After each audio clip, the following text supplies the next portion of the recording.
로 믿습니다. 할렐루야.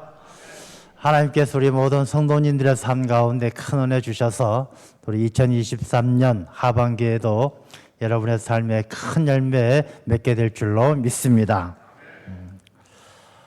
사람들이 살아가는 삶을 이렇게 전쟁터 같다 그렇게 표현들을 많이 합니다. 너무 치열하게 살아가는 것이 우리 삶의 현장입니다. 모든 게 출근도 출근 전쟁이고 취업도 취업 전쟁이고 다 전쟁같이 그렇게 치열하게 살아갑니다. 이 전쟁에서는 승리를 해야 되겠죠. 우리가 전쟁에서 지면 인생의 패배자가 되고 마는 것입니다. 치열하게 살아야 되지만 또 치열한 가운데 반드시 전쟁에서는 승리해야 되는 것입니다. 우리가 신앙적으로 보더라도 영적 전쟁이 치열해도 전신갑주를 입고 이 영적 전쟁에서 승리하기를 하나님께서 명령하셨고 또 하나님께서는 우리에게 그럴 힘과 능력을 주신 줄로 믿습니다. 이 세상에서 살아가는 삶이 참 치열한데 그러면 어떻게 하면 우리가 승리할 수 있느냐? 손자병법에 보면 그런 내용이 있습니다. 이 사람이 전쟁에서 나갈 때 승리할 수 있는 장수가 용장보다는 지장이 낫고, 용장은 용감하게 싸우는 사람이잖아요. 용장보다는 지략이 있고 전략을 잘 쓰는 지장이 낫고, 지장보다는 덕장이 낫다 그래서 덕이 있는 사람. 그래서 용감하게 나가서 싸우는 사람보다는 그 용감하기 이전에 지혜롭게 잘 작전을 짜고 전략적으로 승리할 수 있는 그런 지장이 훨씬 낫고, 또 이 지장보다는 덕장이 되어서 많은 사람들이 믿고 신뢰하고 따르면서 함께할 때 승리하는 장수가 된다라는 것입니다. 세상적인 전쟁만 그런 것이 아니고 우리가 신앙생활의 영적인 삶도 마찬가지입니다.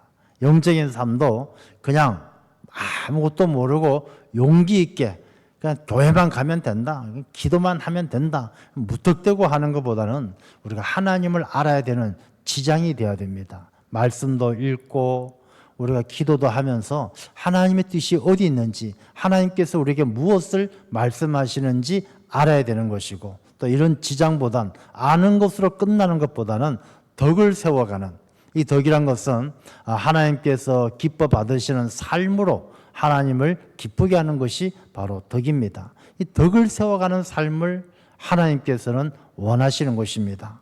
그래서 성경 말씀에도 볼 때 로마서 14장 19절 말씀을 같이 한번 읽어보겠습니다.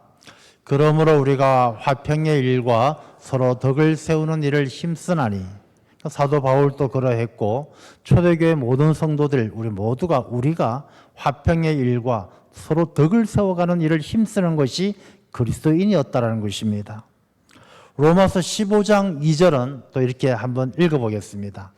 우리 각 사람이 이웃을 기쁘게 하되 선을 이루고 덕을 세우도록 할지니라. 덕을 세워가도록 말씀하시는 거예요.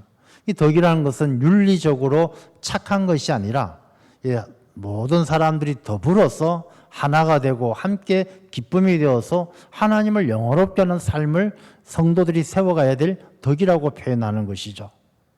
고린도전서 14장 4절 읽어보겠습니다. 방언을 말하는 자는 자기의 덕을 세우고 예언하는 자는 교회의 덕을 세우나니. 방언을 하든지 예언을 하든지 우리가 신앙생활에 있어서도 덕을 세워야 된다는 것입니다. 자기 혼자 즐겁고 자기 혼자 행복한 것이 아니라 다른 사람에게 기쁨을 주고 하나님께 영광을 올려드리고 다 덕을 세워가는 것이 이 신앙생활의 목적이 되는 것이죠. 한 줄만 더 본다라면 14장 12절의 말씀 같이 읽어보겠습니다. 그러므로 너희도 영적인 것을 사모하는 자인즉 교회의 덕을 세우기 위하여 그것이 풍성하기를 구하라. 아멘. 영적인 것을 사모하는 자, 우리 모든 하나님의 백성, 하나님 나라의 소망을 두고 살아가는 사람들은 교회의 덕을 세워갈 수 있도록 힘써야 한다는 것입니다. 그러니 성도들이 용장보다 지장이 낫고 지장보다 덕장이 나은 것처럼 덕을 세워감으로 하나님을 기쁘게 할 수 있는 그런 성도의 삶이 되어야 할 줄로 믿습니다.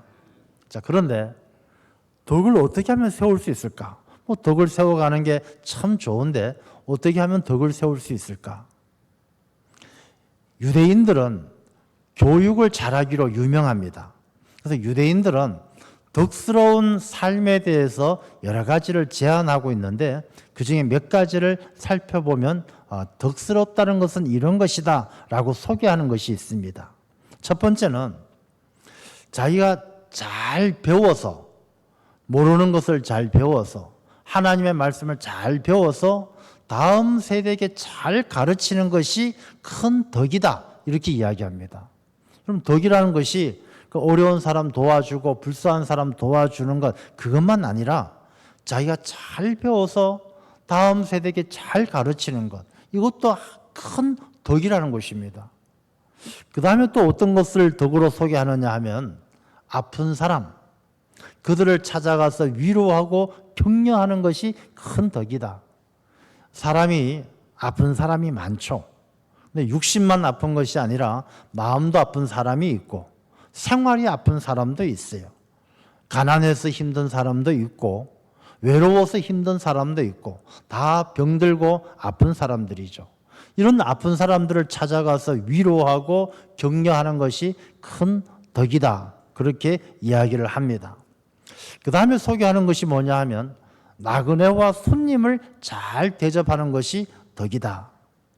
여러분, 덕을 세워서 하나님의 큰 복을 받았던 사람들이 많이 있지 않습니까? 아브라함만 하더라도 하나님의 사자를, 나그네를 잘 대접해서 하나님께서 아브라함을 어떻게 큰 복을 주셨습니까? 예, 나그네들, 손님들을 잘 대접하는 것이 큰 덕이다, 그렇게 이야기합니다. 그리고 또 하나 소개를 한다라면 다른 사람의 허물을 들추어내지 않고 장점을 보고 칭찬하는 것도 큰 덕이다, 이렇게 이야기합니다. 남의 허물을 자꾸 뒤집어내는 것이 아니라 허물은 좀 못 본 척 해주고 기다려주고 참아주고 장점에 대해서는 격려해주고 칭찬해주는 것이 큰 덕이라는 것입니다. 그래서 이 덕이라는 것은 결국 무엇을 말하느냐 하면 이 덕이라는 것은 자기가 소속된 공동체를 더 건강하게 만들고 더 성숙하게 만들고 더 잘되게 만드는 것이 바로 덕이에요. 이런 덕스러운 행동을 통해서 교회를 건강하게 만들고 가정을 행복하게 만들고 이 믿는 자들은 그런 덕장이 돼야 한다라는 것을 말씀하는 것이죠. 그러면 이런 덕을 어려운 사람을 찾아서 격려하고 장점을 칭찬하고 나그네를 대접하기 위해서는 우리가 어떤 마음을 가져야 되느냐? 너그러운 마음을 가져야 됩니다. 너그럽지 못하고는 덕장이 될 수가 없어요. 여러분, 부부 관계도 마찬가지입니다. 부부 사이에서도 너그러운 마음이 없으면 행복한 가정을 이루어갈 수가 없는 것입니다. 어떤 부부가요, 싸웠어요.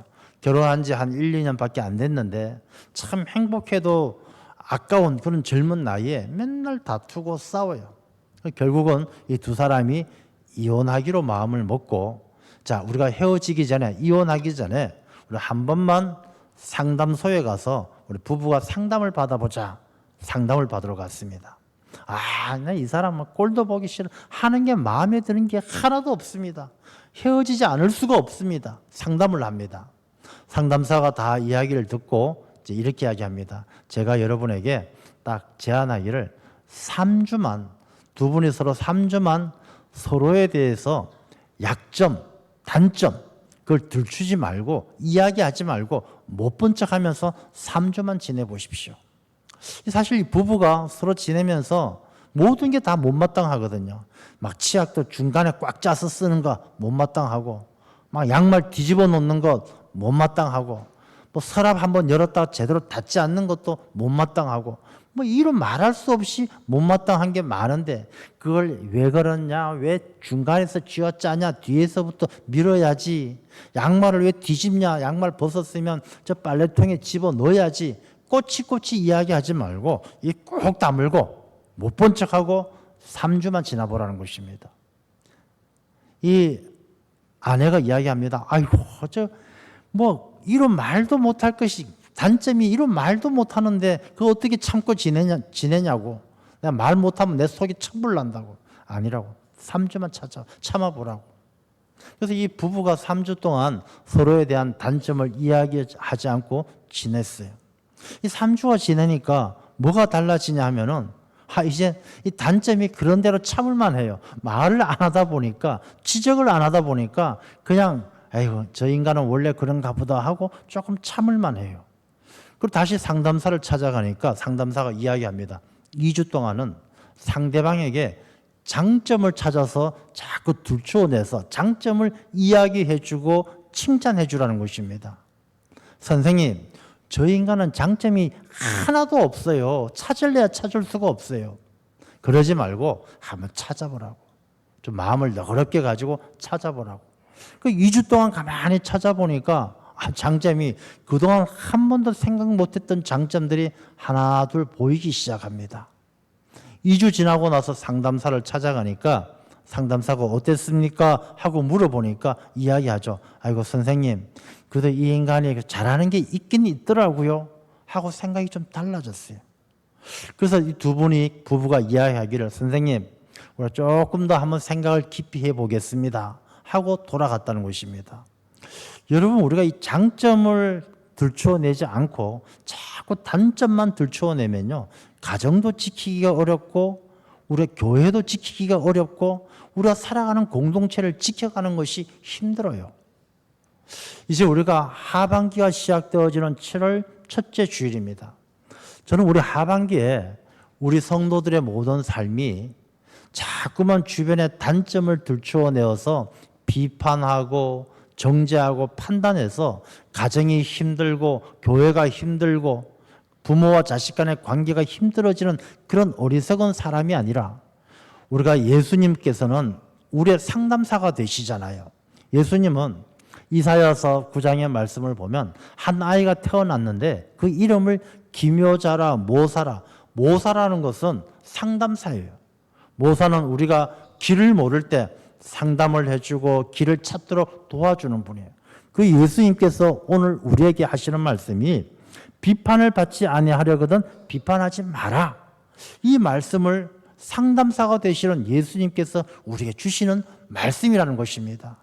그래서 이 말씀을 우리가 잘 깨닫고 이 말씀대로 올 하반기를 살아가면서 이 하반기에는 여러분의 삶에 행복하고 기쁨의 큰 열매가 있는 그런 귀한 시간이 되시기를 축원합니다. 자, 그러면 비판을 받지 아니하려거든 비판하지 말라. 너희가 비판하는 그 비판으로 너희가 비판을 받을 것이요 너희가 헤아리는 그 헤아림으로 너희가 헤아림을 받을 것이니라. 이렇게 말씀을 하십니다. 비판이 무엇입니까? 비판. 제가 이제 국어사전을 통해서 비판, 비난, 비방 한번 찾아봤어요. 어떤 학자들은 뭐 비판, 비난, 비방을 서로 다르게 이야기합니다. 뭐 비방은 나 몰라라 하고 다른 사람의 나쁜 점, 허물을 자꾸 까발리는 것, 들춰내는 게 비방이다. 비난은 그 사람의 나쁜 점을 찾아서 흠집을 내고 꼬집어내는 것이다. 뭐 비판은 그 사람을 판단해서 잘못된 점을 부정적으로 나타내는 것이다. 뭐 이렇게 이야기를 합니다. 그 말이 그 말 같죠? 사실 그 말이 그 말입니다. 비난, 비방, 비판, 그 말의 의미에 조금의 차이를 찾아내서 굳이 뭐 다르다고 이야기할 것 없이 비난이나 비방이나 비판이나 다 다른 사람의 허물을 들추어내서 부정적으로 이야기하고 안 좋게 평가하는 것이 바로 그런 내용이죠. 그런데 이 세 가지의 공통점이 하나 있어요. 비난, 비방, 비판. 공통점이 무엇이냐? 다 말로 한다는 것이 공통점이에요. 말로 한다는 것이. 그래서 이 성경 말씀에 비판하지 말라는 말씀 속에는 말을 함부로 하지 말라는 말이 그 속에 내포되어져 있는 것입니다. 여러분, 말이라는 것이 얼마나 무서운지, 말이라는 것이 얼마나 힘이 있는지는 우리 성경 말씀을 통해서 너무나 잘 알고 있는 것입니다. 대체로요, 가정이 깨어지거나 사람이 자살하거나, 우리나라가 자살률도 1위고 그 다음에 뭐 이혼율도 1위고 뭐 그런 안 좋은 게 아주 1위가 돼서 속상한데, 그런 이유들을 가만히 살펴보면은 굉장히 큰 문제가 있다기보다는 다 말에서 시작되는 거예요. 말.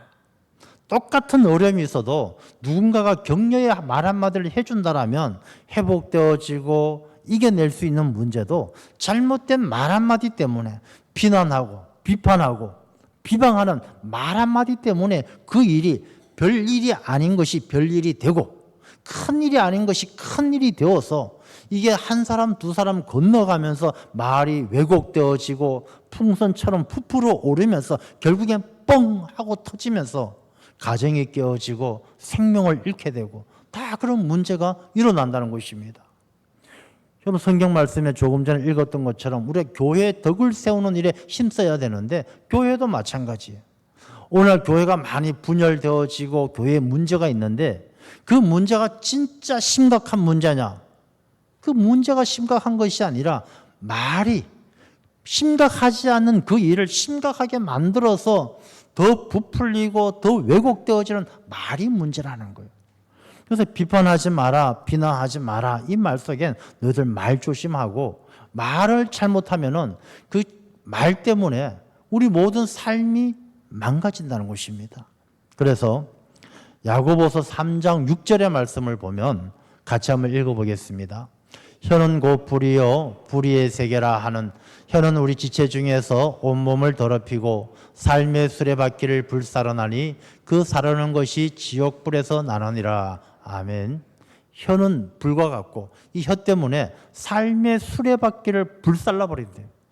여러분 인생이 잘 살고 행복을 향해서 가려면 수레바퀴가 잘 굴러가야 되는 거 아니겠습니까? 우리 인생의 목적을 향해서 하나님 나라를 향해서 잘 굴러가야 되는데 이 굴러가야 될 수레바퀴를 태워버리는 게 뭐냐? 바로 말이라는 것입니다. 이 말 조심하지 않으면 그 인생이 망쳐지고 인생이 망가진다는 것입니다. 그래서 말 조심을 해야 되는 것이죠. 근데 우리가 이 말을 조심하고 신중하게 잘해야 되는데 저는 가만히 생각해 보니까 이 현대 사회에서는 말을 잘할 수 있도록 잘 말할 수 있도록 가르쳐 주는 데가 없어요. 여러분 우리가 자녀들이 학교를 다니면서 지식을 공부하고 학교에 뭐 수학도 배우고 영어도 배우지만 이 말을 잘 말할 수 있도록 가르쳐 주는 것이 없다라는 생각이 듭니다. 예전에는 우리가 대가족 제도, 가족이 많이 모여 살고 할 때는 가정에서 그 역할을 했어요. 너희놈 어른한테 말버릇이 그게 뭐야? 어른한테 공손하게 이야기해야지. 말을 그렇게 하면 돼? 하고 야단을 쳐서 말하는 법을 가르쳤어요. 부모에게 그렇게 아버지한테 말버릇이 그게 뭐야? 가르쳤습니다. 요즘은요. 다 혼자 살고 개인주의고 핵가족이 되다 보니까 그리고 자식이 왕자나 공주가 돼서 떠받들고 살다 보니까 잘 말할 수 있도록 가르치는 데가 없어요. 현대인들은 이 말을 배우지 못하니까 어떻게 말을 하느냐면 늘 자기중심적으로 이야기해요. 자기 자신의 삶을 보호하고 자기가 손해 안 보려고 하고 자기 이익을 위해서 말을 하는 거예요. 그래서 말은 잘해요. 말은 잘하지만 다른 사람들을 배려하거나 다른 사람들이 공격받고 아파하고 힘들어하는 것 상관없이 자기의 이익만 지키고 자기만 손해 안 보면 된다는 그런 생각으로 말만 잘할 뿐이지 잘 말해서 다른 사람들을 기쁘게 해줄 줄을 모른다는 것이죠. 그래서 비판하지 마라. 그 말 속엔 말을 잘해야 되는데 이 말을 잘하는 것이 우리가 훈련되지 않고 있는 그런 안타까운 상황이다라는 것입니다. 야고보서 4장 11절을 보면 이런 말씀을 기록하고 있습니다. 한번 같이 읽어보겠습니다. 형제들아 서로 비방하지 말라. 형제를 비방하는 자나 형제를 판단하는 자는 곧 율법을 비방하고 율법을 판단하는 것이라. 너가 만일 율법을 판단하면 율법의 준행자가 아니요 재판관이로다. 아멘. 우리가 남을 비방하고 판단하는 것은 하나님의 법을 어기는 것이다라고 말씀하는 거예요. 자, 그러면 이 말씀의 의미가 무엇인지 한번 생각해 보겠습니다. 자, 우리가 다른 사람들을 단점을 자꾸 들춰내고 비난하고 비판하는 그렇게 되어지는 이유가 무엇이겠습니까? 첫 번째는 우리가 사랑을 잃어버렸기 때문에 그렇습니다. 여러분 사랑하는 사람, 정말 사랑이 있는 사람은요 다른 사람들의 단점보다는 장점이 먼저 눈에 들어와요. 여러분들 옛날에 여러분들 젊었을 때 막 연애하던 시절, 신혼 때 시절을 한번 생각해 보십시오. 눈에 콩깍지가 씌워진 것처럼 막 다 좋아 보이지 않습니까? 막 사랑하는 여인의 그 앵두 같은 입술, 왜 웃으세요? 앵두 같은 입술 너무 이쁘잖아요. 근데 사랑이 지금 어떻게 됩니까? 야, 너 쥐 잡아 먹었냐? 바뀌는 거예요. 이게 장점이 단점으로 바뀌는 것은 그 입술이면 그 입술이지 뭐 그 입술로 쥐 잡아 먹었겠습니까? 똑같은 입술이지만 사랑의 마음이 있으면 앵두 같은 입술이 이게 사랑이 식으면 야, 쥐 잡아 먹었냐? 바뀌는 거예요. 우리가 사랑이 있으면 막 신혼 때 그러잖아요. 막 아내가 윙크하면 너무 예쁘잖아요. 화가 나다가도 막 윙크하고 애교 부리면 살살 녹잖아요. 나만 그랬나요? 다 녹는데 사랑이 지금 어떻게 합니까? 윙크하면 야, 너 애꾸냐? 너 뭐 장애가 있어? 막 마음이 바뀌는 거예요. 우리가 가만히 생각해보면 다른 사람들의 허물을 이야기하고 들춰내는 것은 그 사람에게 문제가 있기보다는 내 마음에 사랑이 식어버렸기 때문에 그 사람의 장점보다는 단점을 자꾸 이야기한다는 것이죠. 남을 비판하는 것이 하나님의 법을 어긴다는 말씀의 의미가 조금 깨달아지지 않습니까? 하나님은 우리에게 하나님을 사랑하라, 이웃을 내 몸과 같이 사랑하라 했는데 그 사랑이 식어버리니까 자꾸 남을 비난하고 비판하고 약점만 찾아서 이야기하는 것이죠. 그래서 예수님께서는 비판하지 말라라고 말씀하는 거예요.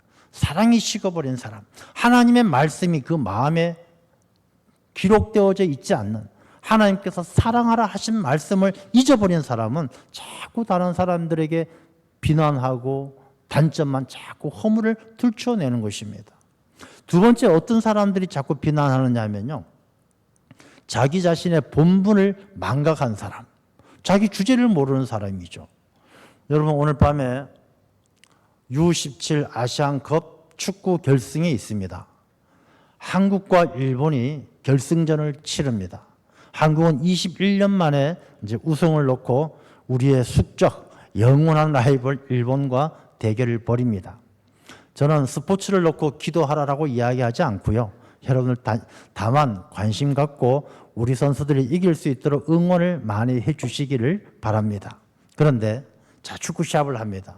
축구 선수가 축구를 하지 않고 이렇게 뛰면서 어슬렁 걸어다니면서 야, 너 패스 왜 이렇게 안 해? 패스 좀 해. 막 짜증만 내고 불평합니다.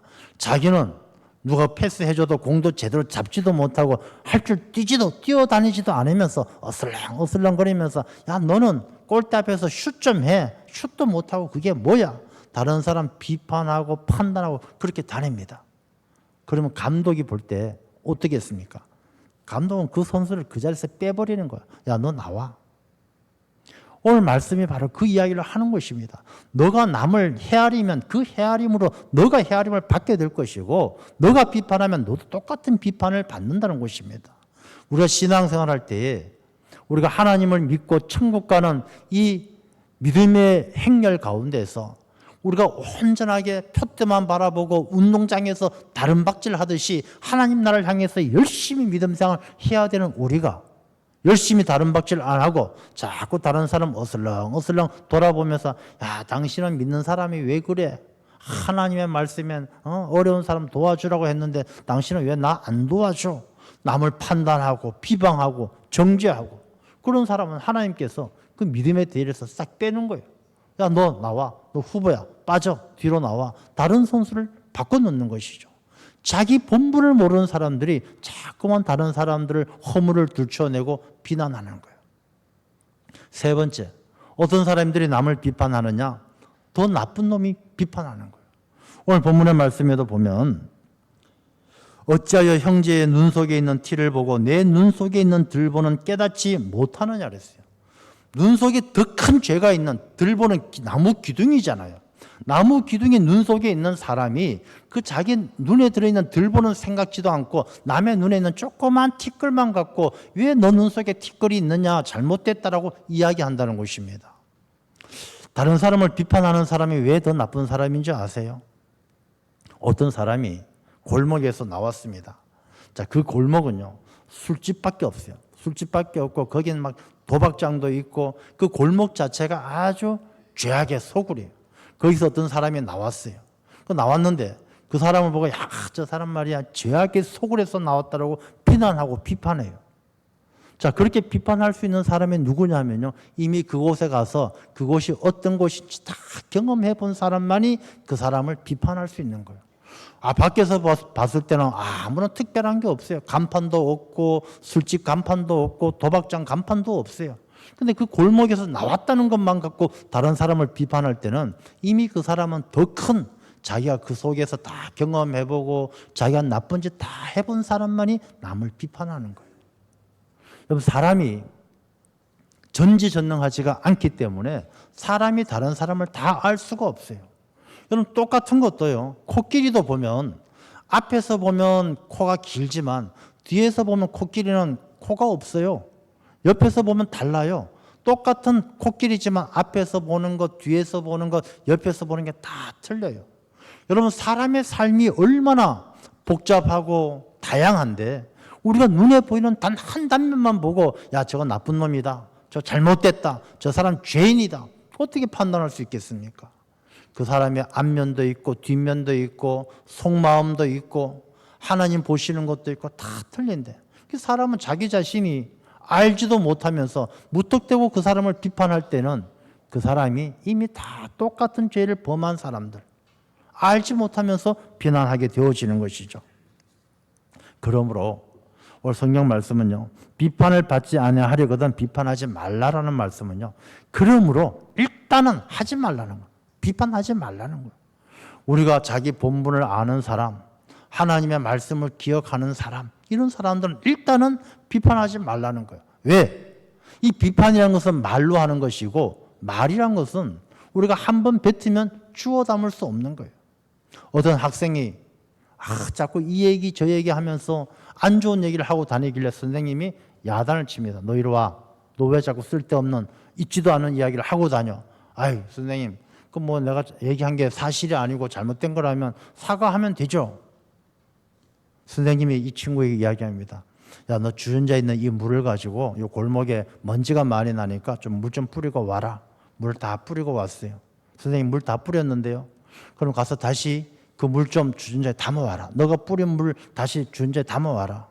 나가서 담을 수 있겠습니까? 그 물은 이미 땅속에 다 스며들어 버렸고, 선생님이 이야기하죠. 너가 하는 말은 이 주전자에서 흘러간 물과 똑같다. 이미 엎질러진 물은 다시 주워 담을 수가 없다. 그렇게 가르쳤다는 것입니다. 여러분, 일단 비판하지 말라라고 말씀하는 것은 이 비판이라는 것은 말로 하는 것이고 그 말이라는 것은 한번 내뱉으면 주워 담을 수 없기 때문에 일단 하지 말라는 것입니다. 우리가 다른 사람의 형편을 잘 알지도 못하고, 여러분, 우리가 알고 있는 게 전부라고 생각하십니까? 그렇지 않잖아요. 여러분, 옛날에는 지구가 둥글다라고 이야기하면요, 이게 마귀라고 해서 사형당했습니다. 예전에 이 지구가 둥글고 태양을 중심으로 해서 지구가 돈다라고 지동설을 이야기하면 옛날엔 천동설이 진리였잖아요. 하늘이 도는 것이지 지구는 평평하게 가만히 있고 그게 진리였는데 그 진리 가운데서 지구가 움직이고 하늘이 가만히 있다고 이야기하면 사형당했어요. 근데 세월이 흘러서 그때는 틀렸지만 지금은 맞잖아요. 지금은 진리는 바뀌는 거예요. 우리가 내가 알고 있는 지식과 내가 가지고 있는 판단의 기준이 절대적이라고 생각하는 것은 큰 오산이라는 것이죠. 그러므로 내가 가지고 있는 지식과 내가 가지고 있는 기준을 가지고 다른 사람을 판단해서는 안 된다는 것입니다. 그럼 사람들이 자기가 가지고 있는 기억력이 정확하다고 생각하십니까? 그렇지 않아요. 자기가 직접 경험하고 자기가 겪었던 일이지만 세월이 지나고 또 육신이 약해지고 우리가 뇌 기능이 떨어지면요, 기억력도 가물가물한 거예요. 자기가 아는 걸 가지고 다른 사람을 판단해서는 안 된다는 것이죠. 우리가 야고보서의 말씀 가운데 야고보서 4장 11절 말씀을 한번 보도록 하겠습니다. 야고보서 4장 11절 말씀에 보면요, 제 나와 있는 말씀 가운데 보면은 4장 12절 말씀 보여주십시오. 12절 말씀 없으시구나. 이 12절 말씀에 이렇게 말씀을 기록합니다. 입법자와 재판관은 오직 한 분이시니 능히 구원하기도 하시며 멸하기도 하시느니라. 너는 누구이기에 이웃을 판단하느냐? 너는 누구이기에 이웃을 판단하느냐? 여러분, 우리가 다른 사람들을 판단하는 것은 하나님의 영역이에요. 하나님께서 재판관이 되시고 하나님께서 우리를 판단하시는 것이지 우리가 판단할 수 있는 것이 아니란 것이죠. 오늘 본문의 말씀 가운데 5절 말씀을 보면 이렇게 기록을 합니다. 외식하는 자여 먼저 내 눈 속에서 들보를 빼어라. 그 후에야 밝히 보고 형제의 눈 속에서 티를 빼리라. 여러분, 먼저 해야 될 일이 있고 그 후에 해야 될 일이 있다는 것을 말씀해 주시는 거예요. 우리가 비판하지 말라 그러면 우리가 다른 사람에게 아무 말도 하지 말아야 되느냐? 그렇지는 않고 다른 사람들에게 말을 할 때에는 어떻게 해야 되느냐? 먼저 내 눈 속에 들보를 빼야 돼요. 내 눈 속에 들보를 빼야 된다는 것은 내가 하나님 앞에 얼마나 큰 죄인인지 자기 자신을 깊이 돌아보고 하나님 앞에 회개해서 내가 하나님 앞에 바로 서는 것이 먼저라는 것입니다. 여러분, 이탈리아에 가면 피사의 사탑이 있어요. 탑이 이만큼 기울어져 있어요. 이 탑이 기울어져 있는 것처럼 사람들의 시각이, 자기 시선이 기울어져 있으면요, 세상이 다 삐딱하게 보이는 거예요. 세상을 바라보려면 자기 자신이 먼저 똑바로 서는 게 먼저라는 것입니다. 자기가 똑바로 먼저 서야 그 다음에 그 후에야 밝히 보고, 밝히 본다는 것은 진실을 안다는 것이죠. 우리가 다른 사람들을 한 단면만 보는 것이 아니라 우리가 기도하는 가운데 하나님께서 은혜 주셔서 전부를 알게 되어질 때, 전부를 알게 되어질 때에 우리가 성경 말씀 가운데 피차 권면하라. 우리가 서로 권면하고 잘 될 수 있도록 잘 권면하는 것이 성도의 자세이지 비판하는 것은 하나님께서 원치 않으신다라는 것입니다. 기독교인들은요, 이 세상의 사람들이 그렇게 이야기합니다. 기독교인들에게 남들을 판단할 때에는 바늘같이 예리하면서 자기 자신에게는 바다같이 관대하다, 이런 이야기를 합니다. 이 기독교인들이 뭐 세상에 향해서 잘못된 부분에 대해서 아주 예리하게 지적을 많이 하지만 자기들의 약한 부분, 자기들의 잘못은 너무나 관대하게 넘어간다는 것입니다. 그래서 기독교인들이 그런 이야기 자주 합니다. 마음은 원이로되 육신이 약해서 어떻게 살아야 되는지는 알지만 내 육신이 약해서 그렇다, 자기 합리화를 하죠. 그것은 옳지 않다는 것입니다. 우리 옛말에도 가랑잎이 솔잎 보고 부스럭거린다고 뭐라 한다, 이런 말이 있어요. 누가 더 부스럭거립니까? 가랑잎이 더 부스럭거리거든요. 가랑잎이 더 부스럭거리면서 솔잎한테 시끄럽다고 뭐라 한다, 적반하장이죠. 똥 묻은 개가 겨 묻은 개를 나무란다. 그래서는 안 된다는 것입니다. 그래서 비판하지 말라라는 이 말씀은요, 우리가 먼저 자기 자신을 잘 살펴서 먼저 내 눈에 들보를 빼는 것처럼 자기 자신이 하나님 앞에 바로 서는 것이 먼저이지, 자기 자신은 내 눈에 들보를 가지고 죄인이고 회개하지 않고 달라지지 않으면서 다른 사람들만 판단하는 것, 그것은 하나님의 말씀에 합당하지 않다라는 것입니다. 우리가 로마서의 말씀 가운데 로마서 14장 10절 말씀을 한번 같이 보도록 하겠습니다. 한번 읽어보겠습니다. 너가 어찌하여 내 형제를 비판하느냐? 어찌하여 내 형제를 업신여기느냐? 우리가 다 하나님의 심판대 앞에 서리라. 아멘. 우린 다 하나님 앞에 다 똑같은 헤아림으로 헤아림을 받고 똑같은 잣대를 가지고 하나님 앞에 판단받아야 될 존재가 바로 내 자신이에요. 그래서 우리가 올 하반기를 살아갈 때는 남을 비판하고 남을 정죄하기보다는 내 자신이 하나님 앞에 바로 서는 하나님의 심판대 앞에 서야 된다는 그 절박함을 가지고 하나님 앞에 부끄럽지 않도록 살아가는 일에 힘써야 한다는 것입니다. 여러분, 다른 사람들이요, 와서 남을 비판하는 이야기를 하잖아요. 와서 이야기합니다. 야, 나 너만 알고 있어. 누가 말이야 어쩌고 저쩌고 이야기하고 나서 이거 우리끼리만 비밀이다, 이렇게 이야기합니다. 그러면서 그 사람이 나를 생각할 때, 야, 이 사람은 입이 무겁고 믿을만해서 그런 얘기 한다고 생각하십니까? 그렇다면 착각이에요. 그 사람이 이야기할 때는요, 우리끼리만 아는 비밀이다라고 이야기할 때 우리끼리만, 이 말은요 똑같다는 얘기예요. 남을 비난하고 다니고 말을 옮기고 다니고 그 사람이 생각할 때 야 나도 똑같다고 생각하기 때문에 그 얘기를 하는 거예요. 누가 와서 비밀 얘기한다고 해서 좋아갖고 야 난 남들 모르는 비밀을 알게 됐다. 좋아할 일이 아니에요. 야 우리끼리만 알자. 좋아할 일이 아니에요. 그렇게 남을 비판하고 말을 옮겨드는 그 사람이 나를 똑같이 취급한다는 거예요. 그런 말을 들으면요 정신 바짝 차려야 돼요. 야 내가 똑같은 사람이 되어서는 안 되겠구나.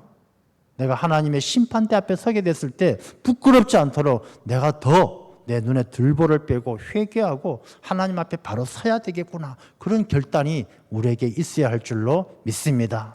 올 하반기에는 우리 남을 비난하고 비판하기보다는 내 자신을 하나님 앞에 바로 세워서 하나님께서 주시는 큰 은혜를 누리는 귀한 삶이 되시기를 축원합니다.